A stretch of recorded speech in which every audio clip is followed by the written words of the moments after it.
Interview d'artistes en découverte, chanteurs, danseurs, peintres, stylistes, tout domaine confondu, à de l'artiste. C'est le rendez-vous de tous les jeudis dans le Morning Chris sur Radio Salaz.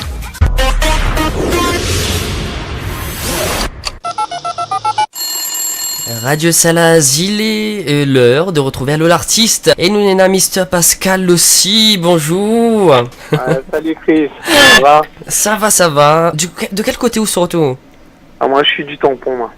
Oula, donc été découvert par Génération Runstar, en tout cas moins, avec des reprises entre autres Bruno Mars, Starmania ou Ça nous ça va.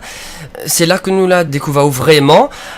Pourquoi avoir participé à ce concours-là? Alors, au début je voulais vraiment pas faire ce genre de concours, enfin je regardais pas, ça m'intéressait pas.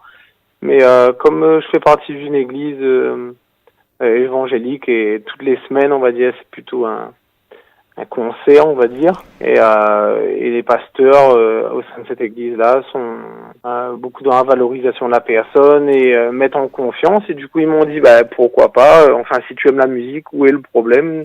Donc, du coup, voilà, je me suis dit, pourquoi pas. Et bon, je regrette pas du tout cette expérience, quoi, qui du coup.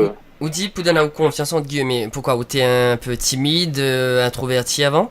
Ah oui, je sais pas, il y a 3-4 ans, parler dans le micro, j'arrivais même pas, quoi. Ah ouais, quand même. Et ouais, donc c'est vraiment et vraiment Runstar, ça m'a complètement débloqué, on va dire que. Donc si on a que ça là pour être out plus. Si quelqu'un nous écoute là et hésite à faire ce genre d'émission, et Runstar pour moi ça a complètement changé la manière de me voir moi-même. Je me dis de toute façon si je fais mal, personne ne va me taper, hein. Ouais. et au-delà de l'émission, on te connaît là par rapport à Runstar, mais il ne connaît pas votre parcours avant 2015 sur Radio Salaz. Est-ce que vous pouvez décrire à nous un peu votre parcours musical, comment ça a démarré? Alors, moi, bien sûr, comme beaucoup d'artistes, ma famille, toute ma famille, depuis tout petit, il y avait un groupe familial et on faisait de la musique tout le temps.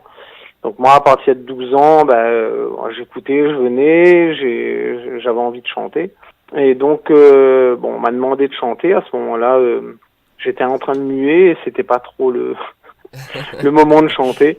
Donc là, je me suis un peu rétamé et ça m'a un peu brisé jusqu'à mes 17-18 ans parce qu'en fait, on m'a dit, si tu sais pas chanter, arrête de chanter. Et à 17-18 ans, 20 ans, j'ai commencé à prendre des cours dans le but d'apprendre et qu'un prof me dise, ok, tu arrives à chanter.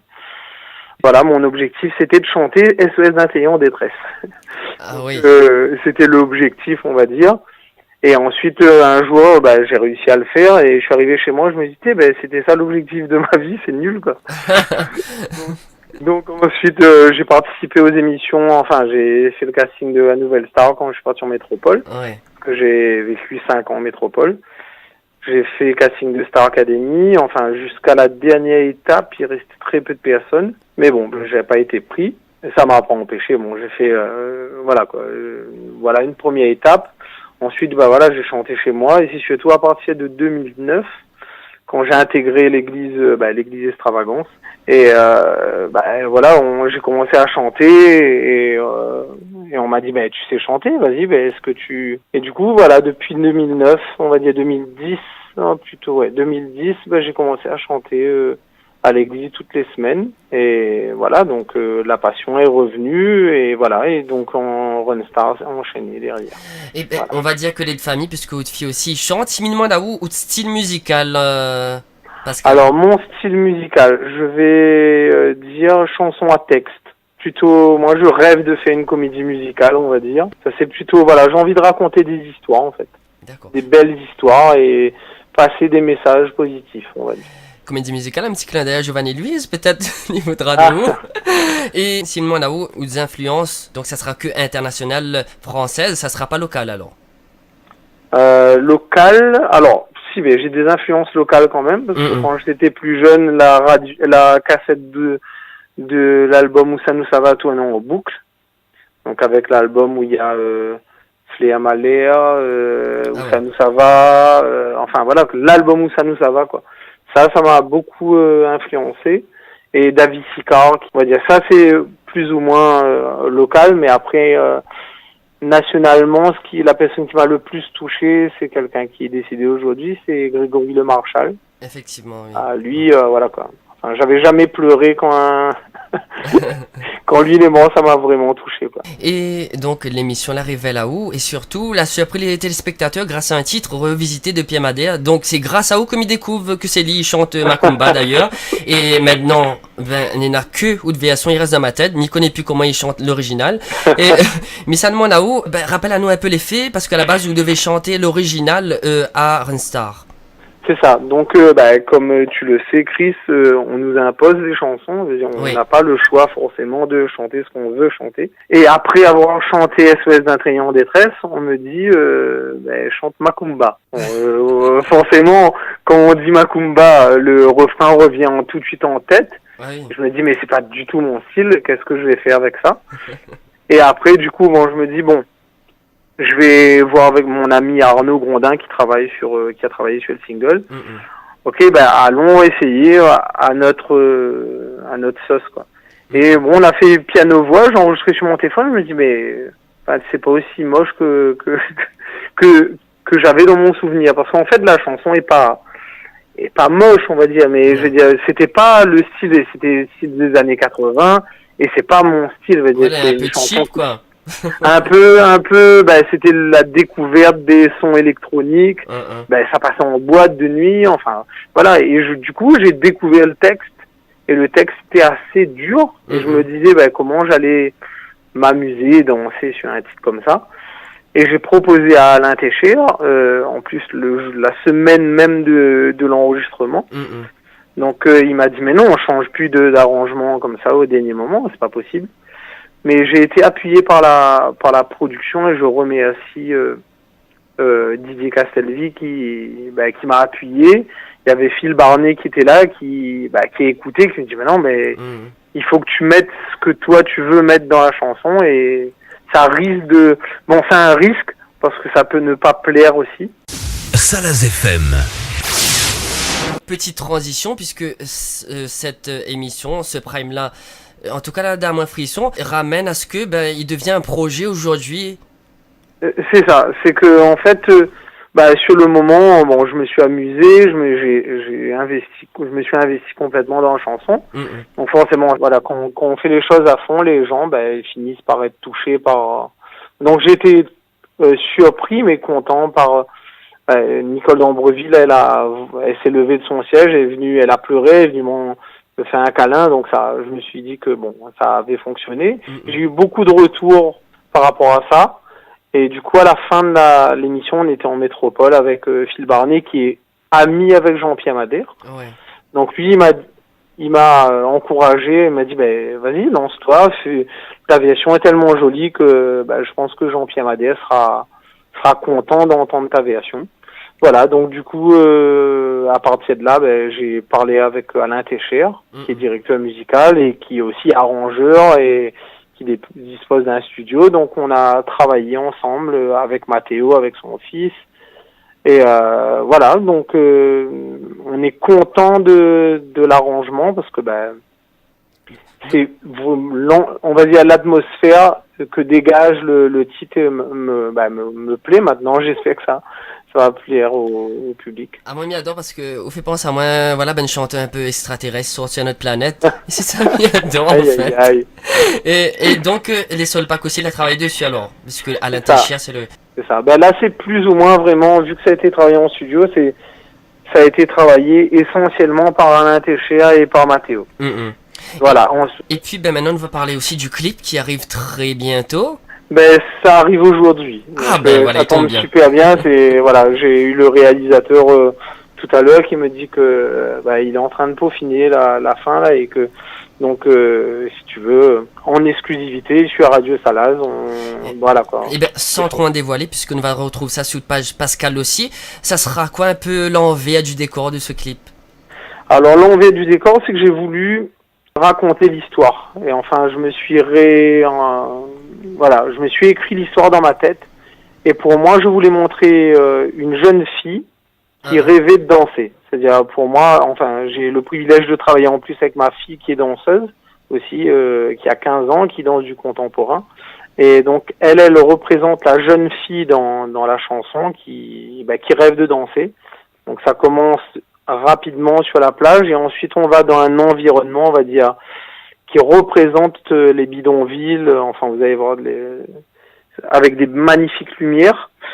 Et ensuite, à la fin, on a voulu montrer quand même autre chose et montrer une femme qui réussit, qui après l'épisode Macumba, réussit sa vie et danse sur scène. Et voilà pourquoi le clip a pris pas mal de temps de travail, parce que je voulais...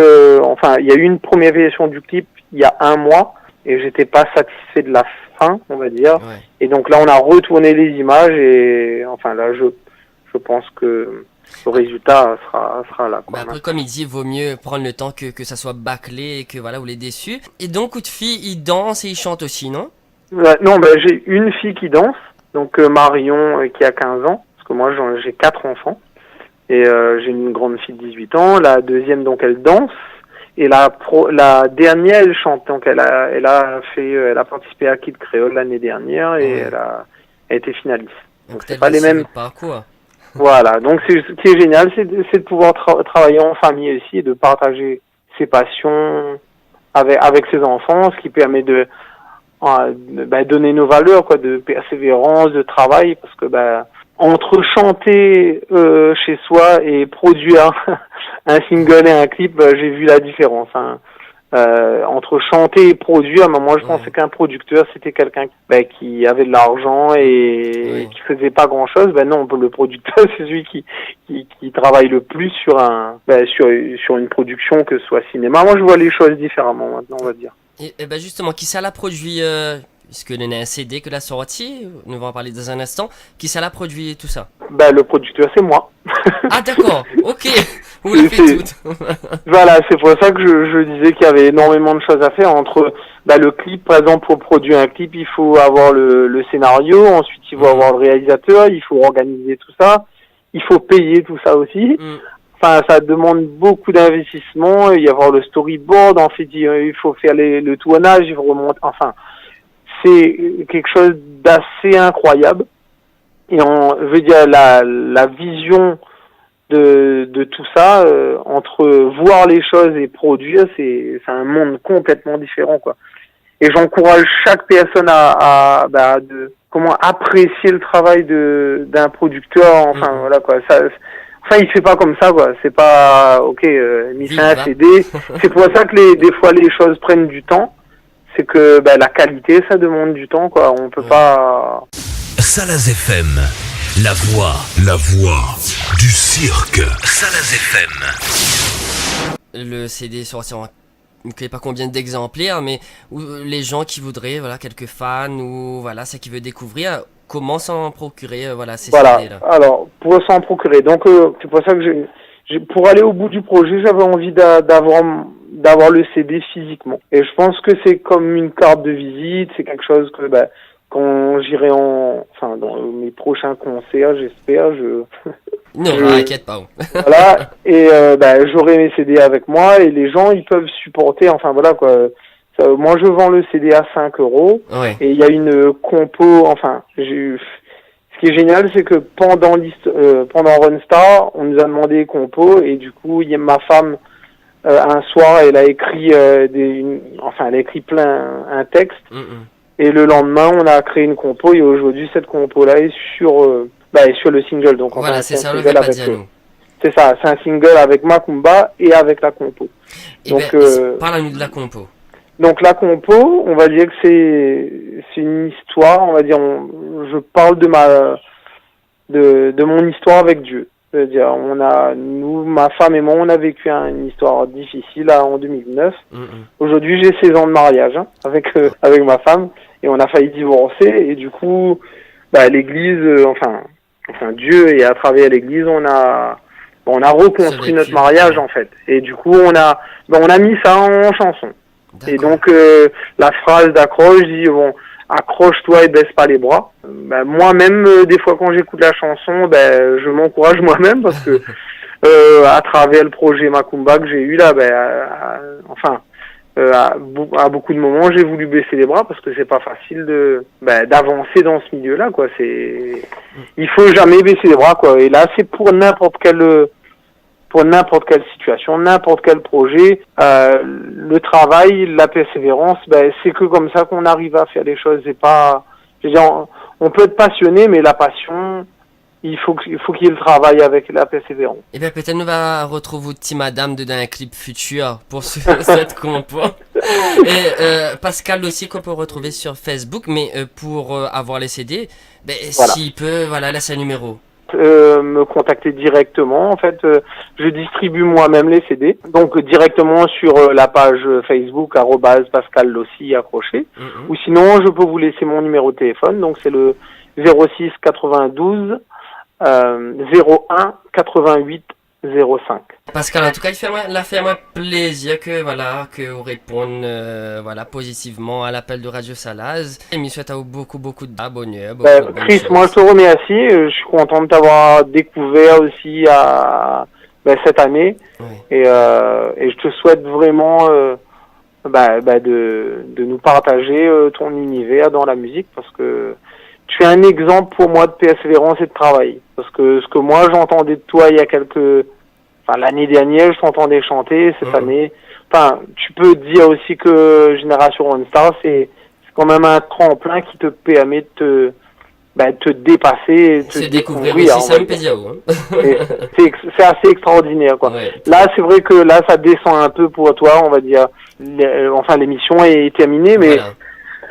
C'est assez extraordinaire comme émission, et j'encourage chaque personne à si vous êtes tenté par cette aventure, allez-y, hein.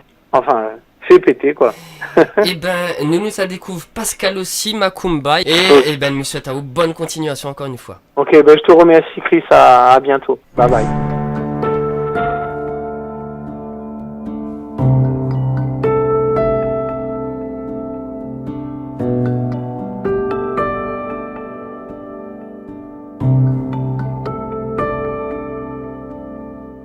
Elle est venue sans bagage, comme échouée d'un naufrage, dans les cales d'un cargo. Elle a quitté son île pour un monde nouveau, loin des bidonvilles. Oh Macumba, elle danse tous les soirs pour les deux cœurs du port qui ne pensent qu'à boire. Oh Macumba, elle danse tous les soirs pour des marins largues qui cherchent la bagarre. Oh Macumba.